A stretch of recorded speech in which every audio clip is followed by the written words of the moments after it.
If I had to describe my experience as a highly sensitive person in just one word, it would be tiring. Being a highly sensitive person can often go hand in hand with being, quite frankly, exhausted. And I thought that in today's episode of the podcast, we would talk about why that is, because I think it's a pretty common experience and there are really good reasons for it. So welcome to the podcast, SelfKind. I'm Erica Webb, your host. I am a highly sensitive person, but I am also a registered counsellor, somatic exercise coach, and yoga teacher. And this is a podcast for you if you are also a highly sensitive person or feel really sensitive in a world that is just often a little too loud and too fast and too demanding. And you want to embrace your sensitivity, be kind to it, love it even, while also finding ways to navigate those bits that feel kind of hard. And this is one of them, being tired, a really frustrating part potentially of being highly sensitive. And so today I wanted to talk about 5 reasons why this can be so true for us highly sensitive people. And I want to go through those 5 reasons. But before I do that, I want to point out something that's really important. And that's that this list of 5 things kind of sounds personal, but it's really not your fault. We live within systems and structures and communities and cultures that are very often not supportive of what it means to be sensitive. Particularly if you live in the Western world, this is not set up for us.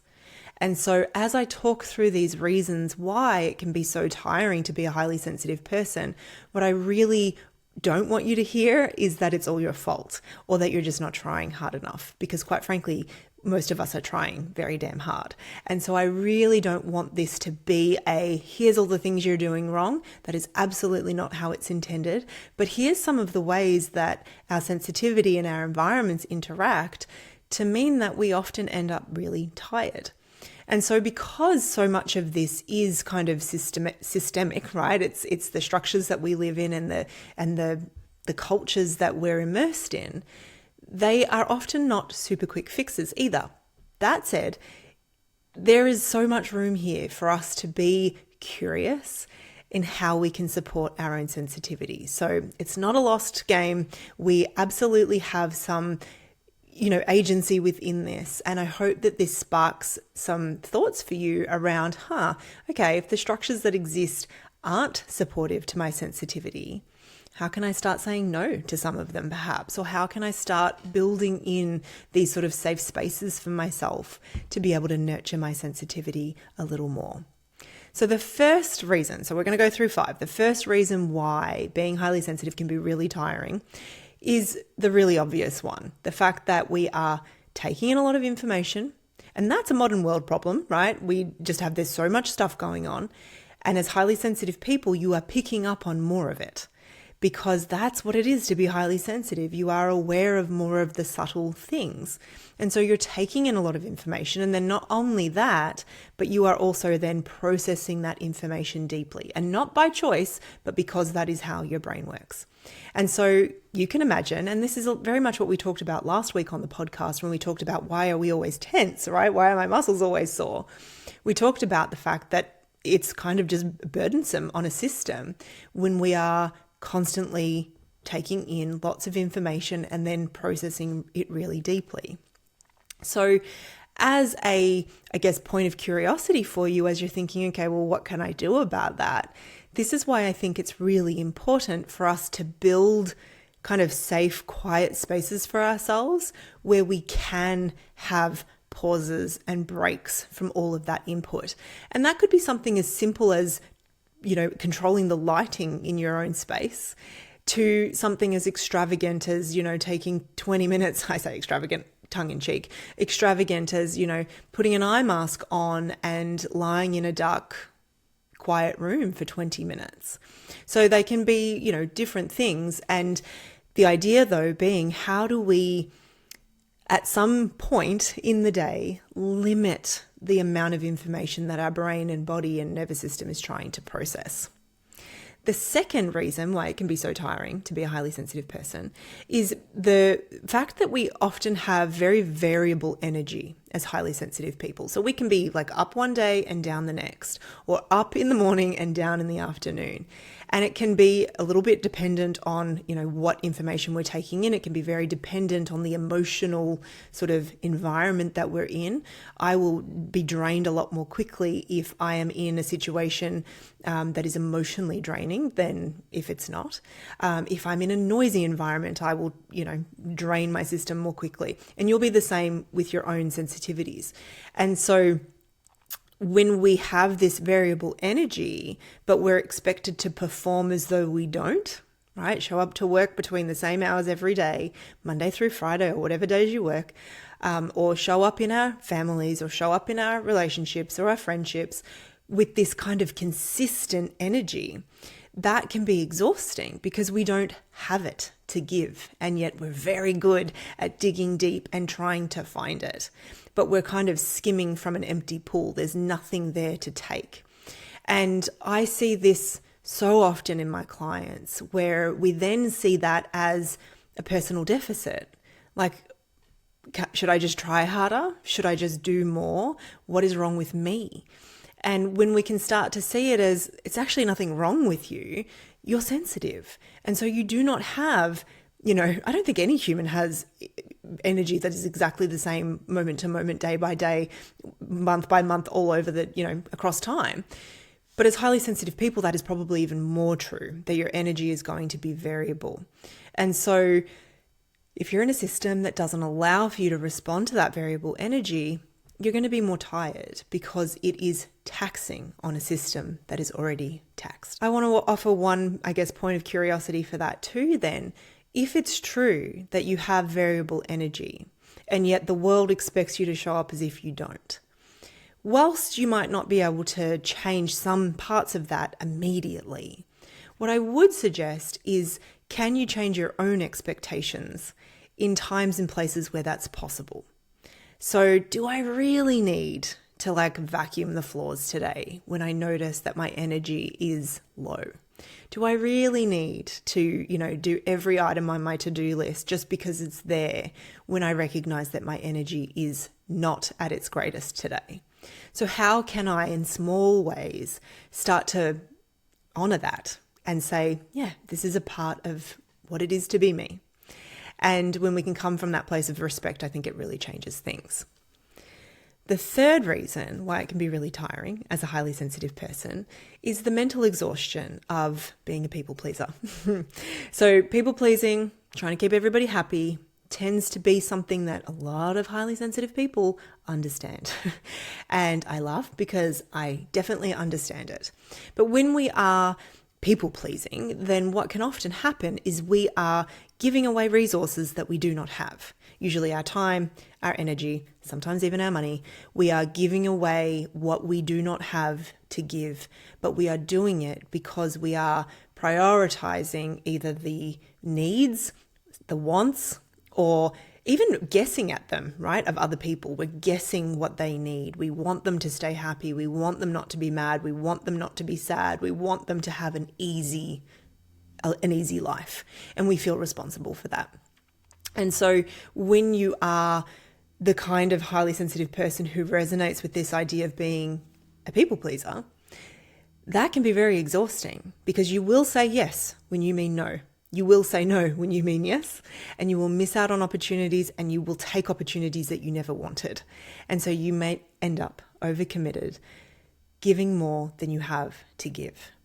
And I mean, the math just completely maths on that, right? If you do not have it to give, then you go into deficit and you are going to be tired. And so the next point that I have kind of ties into this and the sort of not solution, but point of curiosity for both is similar. So I'll skip to the next one. The fourth one is a lack of boundaries. And boundaries really are about what am I willing to do, say, be in the world, and where are the limits to that? And so as highly sensitive people, it's not uncommon for us to be kind of boundaryless until we learn how to be. I feel like boundaries, I know it used to be for me that anytime somebody brought up boundaries, I'd almost have a little moment of ooh, fear, because it's I don't want to put in boundaries. They're scary. They upset people. They make people mad. And that is sometimes true. There's no way around that. Boundaries do sometimes upset other people. but it can be extremely draining for a highly sensitive person not to have any. And it ties in with this idea or this tendency that we have to be people pleasers. Because if we don't want anyone to be upset, often because we can't deal with the feeling of, our dysregulation in their presence, then we are going to do whatever it takes to make sure that that doesn't happen. And so we have no boundaries. We put everybody else's needs above our own. And again, we give what we don't have and we end up exhausted. And so this is where I would suggest that you start to get curious about, where would my boundaries be? Where do I say yes when I actually mean no? When do I say no when I actually mean yes? When do I feel like I'm giving from a place of resentment? Because that's a really good clue. And we can start to get curious about that before we make any changes. So that's your point of curiosity for those ones. And then the fifth reason why we are often very tired as highly sensitive people is the possibility that we have a lot of things to do, but we're not choosing enough of the things that really nurture our sensitivity. Because as highly sensitive people, we often are very drawn to things that are, beautiful and enriching, and stuff like art and music and theatre and nature and, literature, things that just feed our soul. And so if we don't have enough of those things, then we might feel really exhausted because we're not doing enough of the enriching things. We're doing a lot of things, but they're the things that drain us rather than the things that top us up. It's a little bit, similar to talking about a lack of self-care. Looking for things like awe and beauty and wonder and really genuine opportunities for gratitude, being immersed in nature, being in awe at the sight of a beautiful painting, all of those sorts of things, they are going to be the things that top you up as a highly sensitive person. And you'll know which ones apply to you, right? For some people, it's going to be one thing more than another. But if we don't have enough of those things in our life, then we're kind of not feeding that part of our sensitivity that really kind of thrives on that kind of input. And so even though our first instinct when we think about being tired might be to be what can I take away? You might also ask yourself the question of what are the right things to put in? And it might be something as simple as, finding a really good book, going into a beautiful art gallery and looking at paintings. It might be something like lying on the grass and looking up at the clouds, or listening to your favorite music more often, or finding a podcast that really feeds your soul. It can be anything. There's no rules. But what nurtures and feeds your sensitivity in those really good ways, right? The things that can make us be people pleasing and lack boundaries and all of those other things that we've talked about are the very things that can make those activities so enriching and delightful. And so we want to make sure that we're seeking enough of those out. So they're the 5 things. Big load on our system makes it really tricky if we haven't got ways of managing and limiting that at times. The variable energy in a non-variable energy allowing world, the mental exhaustion of people pleasing, the lack of boundaries, and the lack of that sort of enriching input. They're 5 of the reasons why you might be really exhausted as a highly sensitive person. I want to reiterate before I say goodbye that, again, this is bigger than you. This is not your fault. You live in a world that wasn't really put together for the highly sensitive. I mean, nature is, right? But our structures haven't been. We're surrounded by competition and noise and hectic everything, speed, all these things that as a highly sensitive person are a little jarring. And so remember that yes, you have got some choices that you can make, but we also live in a system that can make that hard. So please step out of self-judgment and into self-compassion as you consider what are some of those smaller changes that I can make. And this is where I also want to take a moment to remind you that we are so close to opening the doors for registration to SOMA Home. If you haven't heard me talk about this before, it is my 8-week online group program for highly sensitive people. And it's really about, how do I find a sense of home within my own skin? How do I embrace my sensitivity? And how do I also navigate the tricky parts that come with that, particularly overwhelm? How do I navigate overwhelm in a way that makes me feel like I have some agency and I'm not this sort of puppet on strings being pulled about by my overwhelm and my overstimulation at every twist and turn? So we're starting at the end of April. Registration's opening really soon.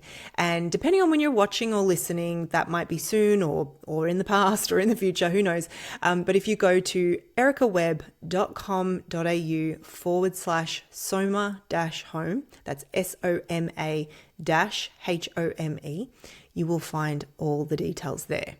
And if, on the other hand, you don't want to work in a group setting, I do also currently have just a few spots available for one-on-one counselling clients if you're here in Australia as well.